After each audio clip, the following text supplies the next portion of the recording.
힘으로 해서 지금 우리가 해야 할 일들이라는 제목으로 같이 은혜를 나누고자 합니다.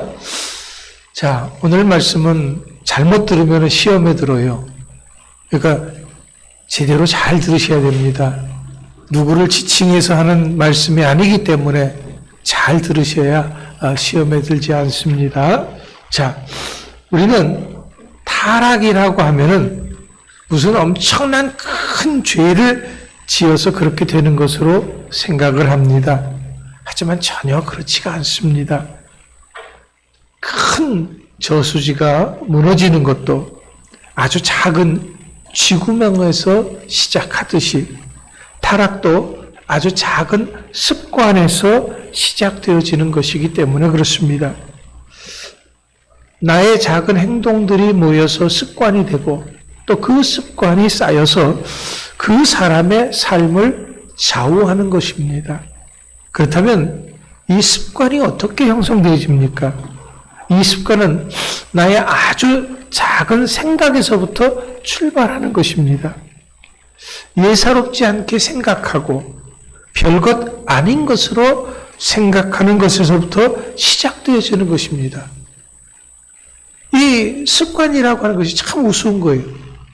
남들도 다 그러는데 뭐 어때? 네. 하면서 나도 모르는 사이에 내가 남들을 쫓아가는 경우가 있습니다. 그것이 한 번 되고 두 번 되고 하다 보면 습관이 되어지는 거예요. 하지만 분명한 것은 이 모든 것들이 하나님과의 말씀과는 거리가 있다라는 거예요. 그렇다고 해서 아주 엄청난 거리가 있는 것은 아닙니다. 아주 조금입니다. 예를 들면은 예배 시간에 조금 늦는 수준 정도입니다. 다들 이것을 대수롭지 않게 생각합니다. 그럴 수도 있지. 늦게라도 예배 참석했다면 그것은 오히려 대단한 것으로 생각을 합니다. 예, 물론 참 잘하신 것이고 오신 것 대단합니다. 근데 참석 그 자체로만 봤을 때는 그렇다라는 거죠. 우리들이 미처 생각하지 못하고 빠뜨린 것이 하나가 있습니다.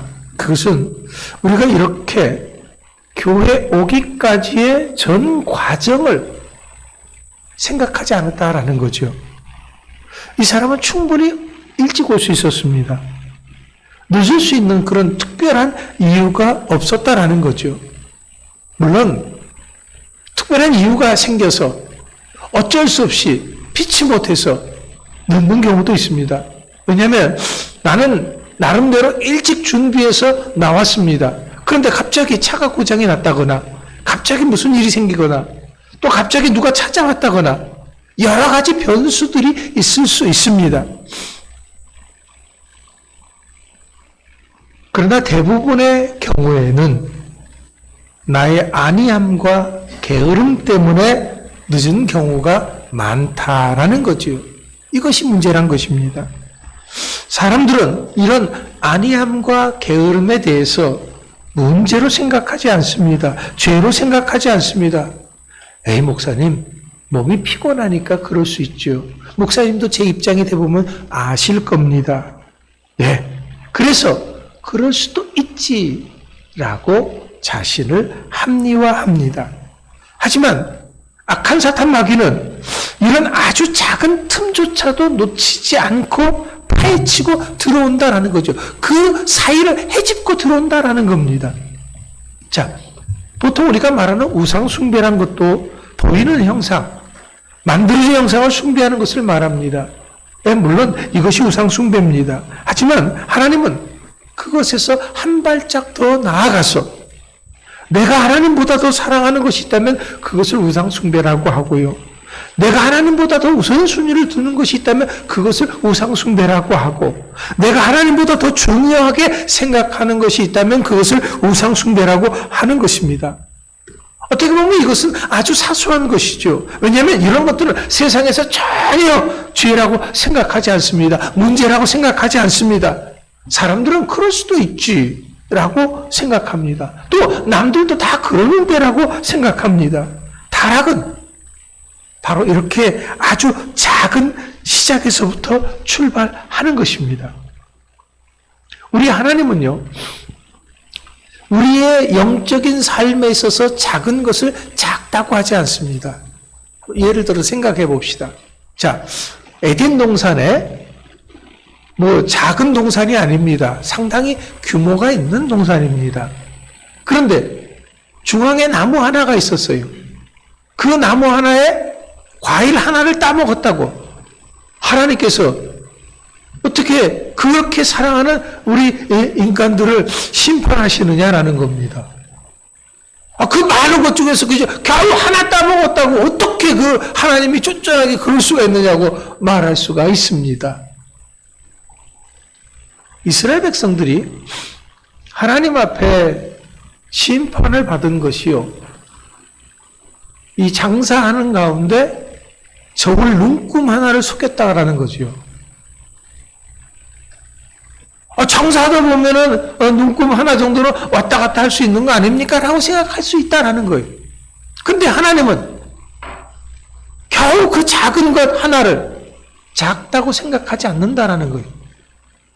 그것으로 인해서 하나님과 우리 사이에 계약이 깨졌다라는 거고 성결성에 문제가 생겼다라고 말씀하시는 것입니다. 우리가 앞서도 제가 말씀을 드렸습니다마는 예배에 늦어지는 것부터 타락은 시작된다라는 거예요. 살인이나 강도 같은 엄청난 큰 죄에서 출발하는 것이 아닙니다. 사실 이런 것도 다 아주 작은 사소한 것에서 출발한 겁니다. 여러분, 부부 사이도요, 이혼하는 것은 무엇 때문입니까? 처음부터 이 사람에게 어떤 큰 잘못이 있다고 한다면은, 그런 것을 보았다면은 부부가 되지 않았을 겁니다. 분명 처음에는 살면서 얼마든지 감당할 만한 작은 흠이 밖에는 없었습니다. 이런 것은 전혀 문제될 것 같지 않았습니다. 그런데 이것이 없어지는 것이 아니고 시간이 갈수록 커졌다라는 것이 문제인 것입니다. 바로 이런 것이 타락이라고 하는 것입니다. 예배 시간에 늦어도 괜찮다는 생각, 이것이 바로 타락의 시작입니다. 예배 시간에 늦고 중간에 나가고 그러다가 한 번 빠지고 두 번 빠지게 됩니다. 그러다가 한 달이 두 달 되고 1년이 2년 되고요. 영영 멀어지는 것입니다. 주일날 예배만 그러는 것이 아닙니다. 모든 예배가 소홀해지는 것이죠. 그렇다면 예배가 소홀해진다고 해서 세상 일들도 소홀해집니까? 아니죠. 여러분, 예배가 소홀해지고 시간이 생기면은 그 시간은 세상 것으로 메꾸어지게 된다는 것입니다. 왜냐하면 우리들의 몸과 영혼은 균형을 맞추게 되어 있습니다. 어느 한쪽으로 쏠리게 되어 있지 않다라는 거죠. 예를 들자면은 우리 몸의 예를 들어봅시다. 우리 몸은 이 비타민을 필요로 합니다. 비타민도 여러 종류가 있지요. 하지만 모든 것들을 다 몸에서 만들어내지 못하기 때문에 바깥으로부터 흡수해야 합니다. 그런데 중요한 것은 비타민 C 같은 경우요, 필요 이상이 있으면은 그것은 들어와도 그저 다 배출한다는 거예요. 왜? 우리 몸에 일정한 정도만 유지할 수 있게 우리 몸이 스스로 그렇게 만든다라는 겁니다. 영혼도 마찬가지예요. 우리들의 영혼은 기쁨이 일정 수준 유지할 수 있게 되기를 바라고 있습니다. 그래서 우리 주님께서는 항상 기뻐해라 라고 우리에게 말씀하신 거거든요. 우리의 영혼의 기쁨이 없으면 그것은 곧바로 세상 기쁨을 통해서라도 균형을 유지하려고 하는 시스템이 발동이 되지는 거예요. 교회 안에서, 신앙 안에서 우리들이 기쁨을 얻지 못하면은 우리들의 영혼은 자연스럽게 세상 것에서 기쁨을 추구하게 된다라는 겁니다. 이것은 우리들의 영혼이 살아가는 삶의 한 방식이기 때문에 그렇습니다. 그래서 교회에서 멀어지면 멀어질수록 세상 속에 깊이 빠져들게 되는 것입니다. 영혼의 균형을 맞추기 위해서 자연스럽게 그렇게 되는 것이죠. 그래서 우리가 늘 깨어 있어야 한다라는 그런 말입니다. 마귀 사탄은 이것을 너무나도 잘 알고 있기 때문에 우리들이 세상 쪽으로 자꾸 쏠리게 만드는 것입니다. 왜? 우리 영혼이 균형을 맞춰야 한다라는 거죠. 그런데 이 균형을 맞추기 위해서 주께서 주시는 영적인 기법이 없으면 그것과 비슷한 세상 것을 통해서라도 기쁨을 만들 수 있도록 그렇게 유도를 하는 거예요. 이걸 우리가 잘 알고 있어야 돼요. 그리고 경계해야 합니다. 그렇다면 지금 우리들의 영혼은 어떤 상태에 있습니다? 어떤 상태에 있습니까? 아무렇지도 않게 세상 것을 우선시하고 있지는 않습니까? 아무렇지도 않게 세상 것을 더 사랑하고 있지는 않습니까? 아무렇지도 않게 세상 것을 더 중요하게 생각하지 않고 있습니까? 생각하고 있지 않습니까? 아주 작은 정도만 그런다고요. 항상은 아니더라도 어떻게 해서라든지 주님을 위해서 열심을 내려고 한다고요? 예, 아주 잘하시는 것입니다. 하지만 아무리 그렇다고 할지라도 분명 우린 지금 우상 숭배하고 있는 겁니다. 결론적으로는 그렇다라는 거죠. 이것이 바로 나도 모르게 타락해져 있다라는 그런 반증인 것입니다. 지금 내 옆에서 하나님의 역사하심이 있느냐 없느냐 그것이 문제가 아닙니다. 보세요. 하나님께서 이스라엘 백성들을 낮에는 구름 기둥으로 밤에는 불 기둥으로 그들을 지키시고 보호하시고 인도하셨습니다. 그런데 그럼에도 불구하고 힘들고 어려운 일이 있을 때마다 그들은 그들의 인도자들을 원망했습니다. 하나님께 불평했습니다. 왜 이런 일들이 생긴 겁니까? 분명한 것은 하나님의 역사하심이 없어서가 아닙니다. 작은 것에서부터 하나님에 대한 신뢰를 잃었기 때문에 그렇습니다. 온전히 믿지 못했기 때문에 그렇다라는 거죠. 이스라엘 백성들은요, 출애굽할 때 10가지 기적을 봤어요. 그것은 이 세상에서 살면서 한 번도 보지 못한 그런 기적이에요. 그들은 홍해를 육지같이 건넜잖아요. 언제 그런 일을 보겠습니까? 이건 전무후무한 일이거든요. 그들은 그렇게 놀라운 역사들을 경험을 했습니다. 불기둥이 그들을 지키고요. 구름기둥이 그들을 지키는 거, 그거 생각도 못했던 놀라운 역사입니다. 그런데 작은 것, 그것에 조금만 어려움이 있어도 그들은 하나님을 원망했다라는 거예요. 왜 우리를 이곳으로 이끌어냈습니까? 우리 여기서 죽이려고 하는 겁니까? 여러분, 왜 그렇습니까? 그들은 사소한 것에 마음을 뺏겠다라는 거예요. 온전히 하나님을 믿지 못하고 작은 것들의 마음을 뺏겼어요. 그렇기 때문에 지금 우리들이 해야 할 일이 있는 것입니다. 그것은 바로 하나님을 신뢰하는 거예요. 하나님을 믿는 겁니다. 온전히 믿는 거예요. 근데 아는 것으로 끝나서는 안 됩니다. 왜? 아는 것은요, 꼭 필요할 때는 힘이 되지 못하더라고요. 신뢰한다고 하는 것은, 믿음이라고 하는 것은, 하나님에 대한 신뢰와 하나님에 대한 믿음이라고 하는 것은, 이것은 생명과도 같은 것이어야 한다라는 거죠. 그럼 우리는 어떤 믿음을 갖고 있어야 됩니까? 그것은 나를 사랑하시는 하나님께서는 어떤 상황에서도 나를 향한 그 사랑을 멈추지 않는다라고 하는 확신이 있어야 합니다. 하나님은 나를 위해서 독생자 예수 그리스도까지도 아낌없이 내주신 사랑의 하나님이십니다. 그래서 하나님은 나를 사랑하실 때 온 천하보다도 더 귀하게 여기시고 사랑하시고 세상 끝날까지 사랑하신다고 약속하셨습니다. 그 하나님은 나를 얼마나 존귀하게 여기는지요. 우리를 왕 같은 제사장으로 여기십니다. 그래서 온갖 세상의 좋은 것들을 아낌없이 주시고 상 주시기를 기뻐하시는 하나님이시다라는 거예요. 이러한 하나님에 대한 믿음, 하나님에 대한 신뢰를 조금 더 의심하지 말라라는 겁니다. 늦추지 말라라는 거예요. 어떤 일이 있어도 그것에 대한 믿음이 흔들려서는 안 된다라는 겁니다. 그렇다면 이제부터는 우리들이 더 이상 이 악한 사탄 마귀로 하여금 틈을 타지 못하게 막아야 합니다. 오늘 본문 8절 말씀에서도 분명히 이렇게 말씀하셨습니다. 근신하라, 깨어라. 너희 대적 마귀가 우는 사자같이 돌아다니며 삼킬 자를 찾나니. 그렇기 때문에 지금 이런 상황 속에서 마귀 사탄에게 어떤 작은 틈도 허락해서는 안 되는 것입니다. 여러분, 부부간에 서로 신뢰하십시오.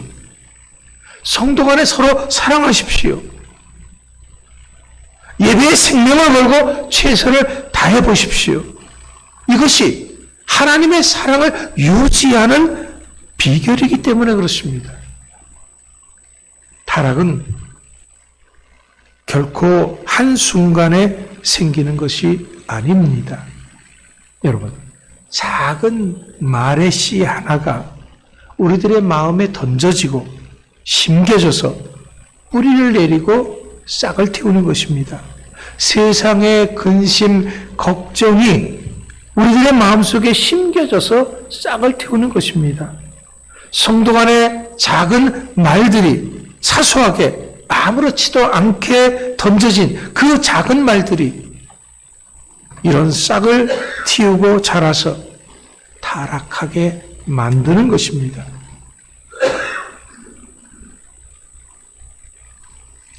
어쩌다가 던져진 그 작은 한마디가 나로 하여금 세상을 막 살게 만든다라는 겁니다.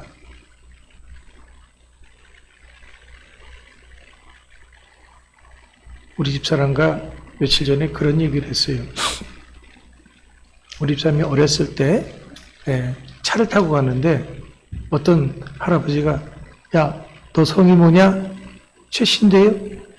어디 최씨냐? 강릉 최씨인데요? 그러니까 그 할아버지가 대뜸 그럼 쌍놈이 최씨라고 했다라는 거예요. 그러니까 아주 그것 때문에 엄청 속이 상해서 그랬다라는 거죠. 예, 그런 일들은 비일비재합니다. 어떤 사람이 우리 처남이 어렸을 때 우리 장인어른이 이렇게 옛날에 이 점 보는 사람 한 사람이 당신 집안에 자식 하나가 재산을 다 말아먹을 것이요 라고 했던 말을 했다라는 거예요. 그런데 그냥 에이 어서 우리 집안에 그런 말을 해 넘겨버리면 되거든요. 그런데 그게 마음에 와서 박히는 거예요. 그래서 이 아이들에게 돈을 잘 안 줬다라는 거죠.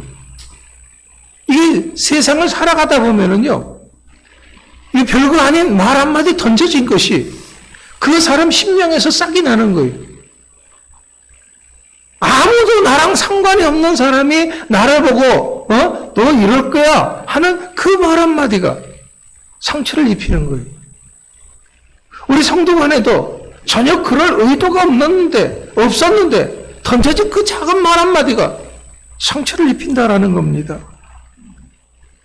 바로 그런 것들이 싹이 나서 하나님과의 신뢰를 깨뜨려버리고 성도 간의 신뢰를 깨뜨려버리고 부부 간의 신뢰를 깨뜨려버리고 그래서 타락의 길로 서서히 나도 모르는 사이에 걷게 되어진다라는 겁니다. 그렇다면 우리는 이제 이런 마귀 사탄에게 아주 작은 기회조차도 주지 않는 것이 중요합니다. 그래서 늘 깨어 있어야 합니다. 하나님의 말씀이 우리들의 마음을 지배하도록 그 말씀을 읽고 늘 묵상해야 합니다. 우리들의 믿음을 굳게 해야 됩니다. 우리들을 향하신 하나님의 그 약속들을 보다도 확실하게 붙잡아야 합니다. 이렇게 하는 것이 마귀 사탄을 대적하는 것이다 라는 거지요. 오늘 본문 9절 10절 말씀을 보십시오. 너희는 믿음을 굳건하게 하여 그를 대적하라. 이런 세상에 있는 너희 형제들도 동일한 고난을 당하는 줄 알미라. 모든 은혜의 하나님 곧 그리스도 안에서 너희를 부르사 자기의 영원한 영광에 들어가게 하실 이가 잠깐 고난당한 너희를 친히 온전하게 하시며 굳건하게 하시며 강하게 하시며 털을 견고하게 하시리라. 그렇습니다. 하나님은 이런 일에 열심을 내는 우리 모두를 온전하게 하시길 원하십니다. 굳건하게 하시길 원하십니다. 강하게 하시길 원하십니다. 견고하게 하시길 원하십니다. 상 주시길 원하시고 면류관 주시길 원하시는 것입니다. 그렇다면 이제부터는 타락이 아닌 성숙을 향해 나아갈 수 있는 이것이 바로 지금 우리가 해야 할 일들인 것입니다. 더 이상 우리의 마음과 우리의 모든 것을 악한 사탄 마귀에게 뺏기지 마시기 바랍니다. 그를 대적해야 됩니다. 그래서 우리 마음에 틈을 주지 말아야 됩니다. 어떤 작은 말 한마디라도 내 심령에 심겨지지 못하도록 내 심령을 굳건하게 해야 된다는 거죠. 사랑하는 성도 여러분, 이 가을에 이런 일에 열심을 내서 이제는 어떤 일에도 흔들리지 않고 하나님의 기쁨이 될 수 있는, 하나님께 영광을 돌릴 수 있는 그런 굳건한 믿음의 용사들이 될 수 있는 여러분들이 다 될 수 있기를 간절히 축원합니다. 기도하겠습니다.